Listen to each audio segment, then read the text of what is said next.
আমি দেশের সকল নাগরিকের প্রতি আন্তরিক আহ্বান জানাচ্ছি, আপনারা ধৈর্য ও সংযম বজায় রাখুন। আইন শৃঙ্খলা রক্ষাকারী বাহিনী ও সংশ্লিষ্ট সংস্থাগুলোকে পেশাদারিত্বের সঙ্গে তদন্ত কার্যক্রম পরিচালনা করে সুযোগ দিন। রাষ্ট্র আইনের শাসন প্রতিষ্ঠায় সম্পূর্ণরূপে প্রতিশ্রুতিবদ্ধ। ভয়, সন্ত্রাস কিংবা রক্তপাতের মাধ্যমে এদেশের গণতান্ত্রিক অগ্রযাত্রা কেউ থামাতে পারবে না।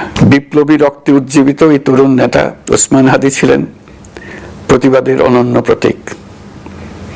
তার কর্মের মধ্য দিয়ে তিনি শুধু প্রতিবাদ নয়, দেশপ্রেম, ধৈর্য ও দৃঢ়তার অনন্য দৃষ্টান্ত রেখে গেছেন। আমি দেশের সকল নাগরিকের প্রতি আন্তরিক আহ্বান জানাচ্ছি, আপনারা ধৈর্য ও সংযম বজায় রাখুন। আইন শৃঙ্খলা রক্ষাকারী বাহিনী ও সংশ্লিষ্ট সংস্থাগুলোকে পেশাদারিত্বের সঙ্গে তদন্ত কার্যক্রম পরিচালনা করে সুযোগ দিন।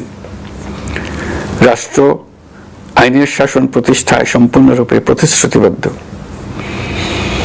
আমি আবারও স্পষ্টভাবে বলতে চাই, ওসমান হাদী ছিলেন পরাজিত শক্তি, ফ্যাসিস্ট সন্ত্রাসীদের শত্রু। তার কণ্ঠ স্তব্ধ করে বিপ্লবীদের ভয় দেখানোর অপচেষ্টা সম্পূর্ণভাবে ব্যর্থ করে দেন। ভয়, সন্ত্রাস কিংবা রক্তপাতের মাধ্যমে এদেশের গণতান্ত্রিক অগ্রযাত্রা কেউ থামাতে পারবে না।